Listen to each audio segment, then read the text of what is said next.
not sure what this means, but 13 new series get underway around baseball Friday night. Only two of those series, Mariners, Orioles, Twins, Guardians, feature both teams being over 500 at this point in time. Welcome in, everyone. Steve Lennox, Lennox on Baseball live stream podcast. We recap day number 50 of the Major League Baseball regular season, and we'll open up with That's Baseball.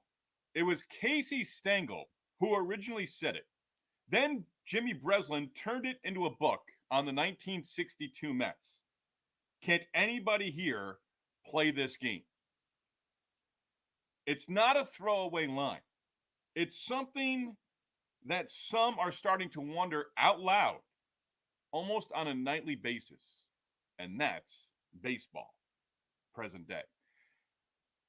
Just 6 games on Thursday, so a little news, and this came down on Thursday, and I think it was well planned, perhaps, or at least with the parties involved, you can say. I think this was timing is everything. Let's say that. Hal Steinbrenner appearing on a Yes Network podcast discussing the fact that the Yankees are open to negotiating with Juan Soto and his agency, corporation, during the season to possibly get an extension done. Now, Juan Soto asked after the Yankees' victory, which we'll get into in just a few moments, against the Twins on Thursday, saying, yeah, let's go. Let's do it. Soto can hit free agency this winter. Soto told the media that the door's always been open. I mentioned his agent, his agency, his corporation. His agent is Scott Boras Corporation. So I'm kind of curious how Steinbrenner has said, hey, we wanted him to get in here. We wanted him to get acclimated. We wanted him to get to know us as an organization. And we're open to negotiating. I think this gets done. I think it gets done perhaps before or around July 4th. This was done for a reason on Thursday. Again, Soto saying the door's always been open. So who makes the call? Who sends the text? Who sends the email to say, hey, why don't we find out where your starting point is, where our starting point is, and then kind of go from there. I think, again, it gets done. I could see it getting done by July 4th. Going through the day for today at least, I'm going to continue to think that Juan Soto does not hit free agency next offseason, next winter. I don't think it's going to happen. I think Soto is a great fit. They gave up a lot for him to San Diego, and it wasn't as just a one-year thing. Soto will be a Yankee long-term. I think this deal gets done in season. Recapping day number 50 of the Major League Baseball regular season. Reds and Dodgers late last night in Los Angeles, at least for me on the East Coast and many on the East Coast. 4-game set underway Thursday night in Los Angeles, and Reds out hitting the Dodgers 11-4. Win the game, win the opener 7-2. And Nick Martinez, bullpen night for the Reds. Nick Martinez giving 5 scoreless innings, striking out 4, allowed just 1 base hit. That was an infield single to Teoscar Hernandez. He retired 15 of the 16 batters that he faced. And the Reds bullpen, all of them, got the better of Tyler Glasnow. Glasnow taking the loss, now 6-2 on the season, gave up 4 earned runs over 5, and 1 batter in. Reds were up 1-0. Will Benson leading off the game. Seems like there's a lot of leadoff home runs this year, either in the home first or the top of the first inning for the visiting team. Benson, solo home run, got things going. Magic number for Elly De La Cruz, 4 on Thursday night in the series opener. Had 4 base hits, including 1 extra base hit, a double. He had 4 stolen bases. He's up to 30 through his first 44 games of the season. You think 44, you think the Reds, you think Eric Davis, right? He's got 30 stolen bases. I was fine with Judge breaking the Yankees single-season home run record, 62, passing Roger Maris. Bonds passing Mr. Aaron, all-time home run record. Go back to Sosa, McGuire. What they did in passing Roger Maris, okay. But if Elly De La Cruz or any other present-day player gets even close to Rickey Henderson's single-season record for stolen bases in a season, I'm going to think asterisks, okay? Larger bases. You can only throw over to first base so many times, all these different things. Ellie De La Cruz is taking advantage of the new rules that are in place to create more stolen base opportunities.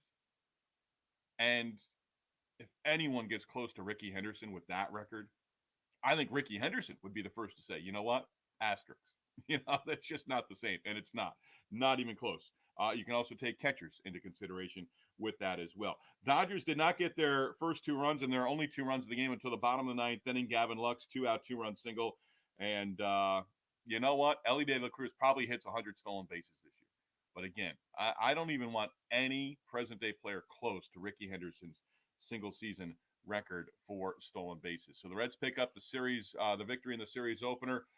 Did the Yankees, getting back into the Yankees here, did the Yankees send a message by taking all 3 from the Twins in Minneapolis? I kind of feel like they did. Yankees complete the series sweep, take the finale 5-0 Thursday afternoon at Target Field.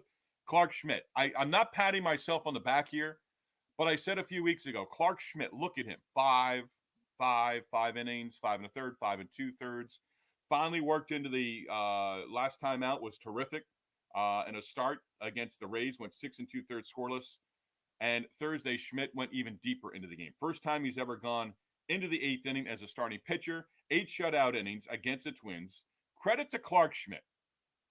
Credit to those in the organization and maybe even outside the organization who have helped him get to this point. Great seeing the success that he's having.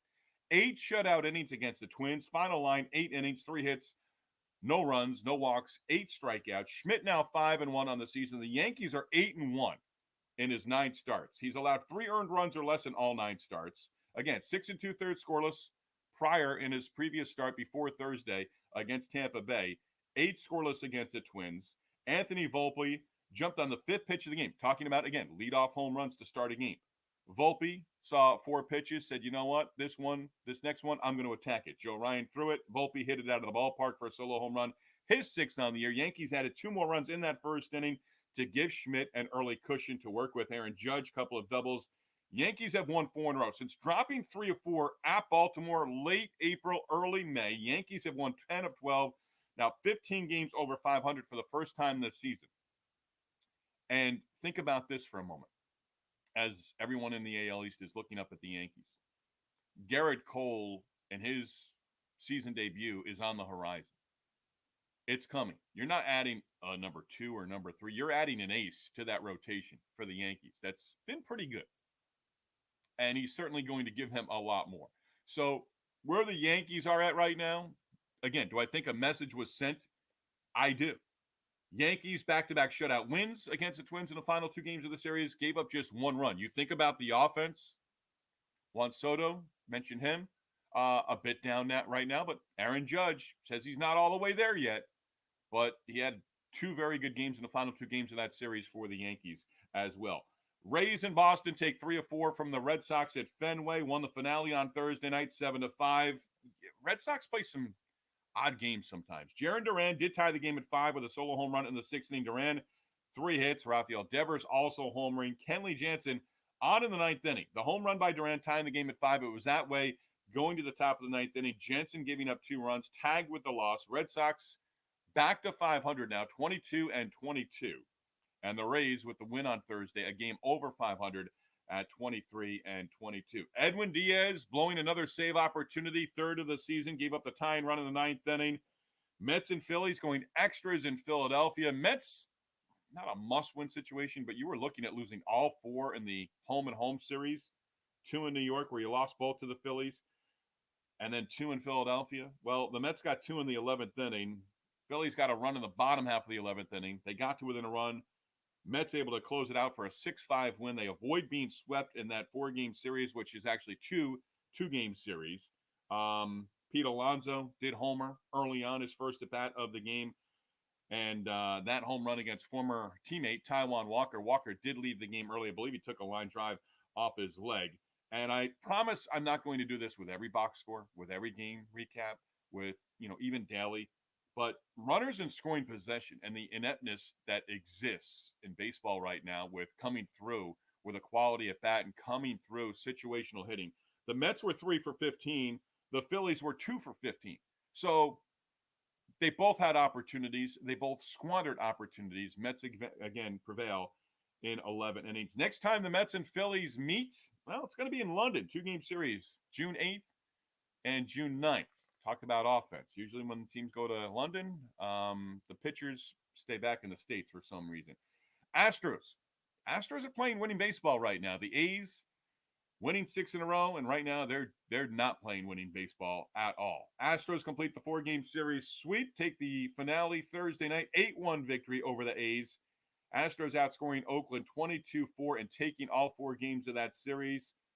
Thursday night, Astros used a 6-run third inning, basically turning the lights out at that point in time. Joey, how about this name? Gotta love this name. The rookie, Joey Loperfido, capping that big inning for the Astros, his first big league home run. You always remember your first. 2-out, 2-run shot for Loperfido. That made it 6-0.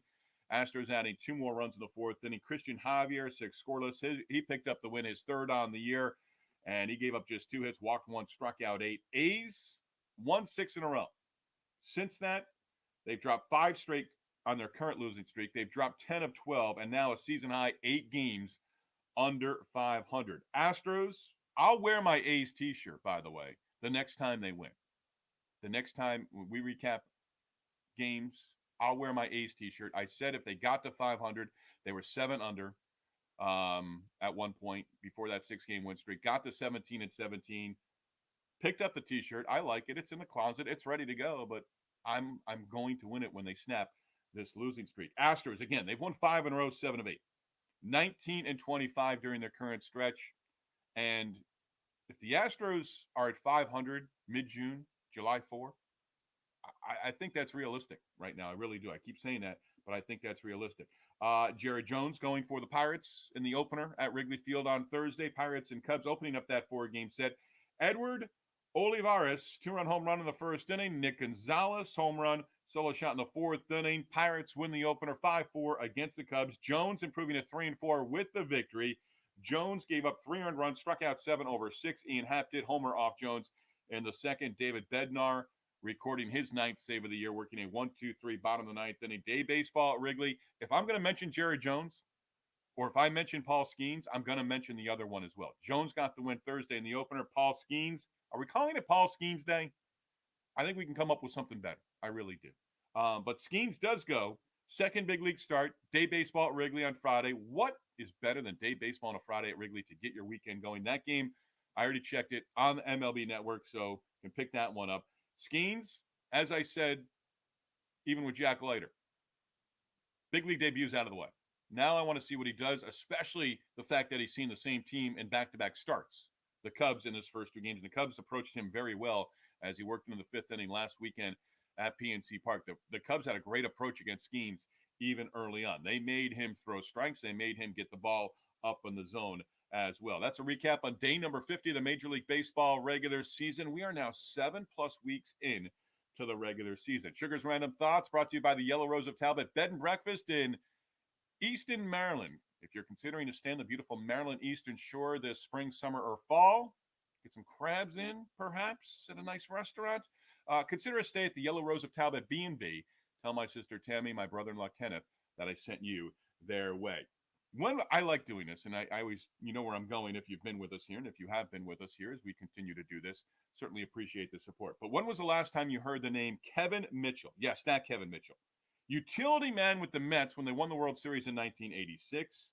13 seasons in the big leagues with 8 different teams. Started with the Mets, finished 3rd, I believe, in the Rookie of the Year voting in the National League in 86.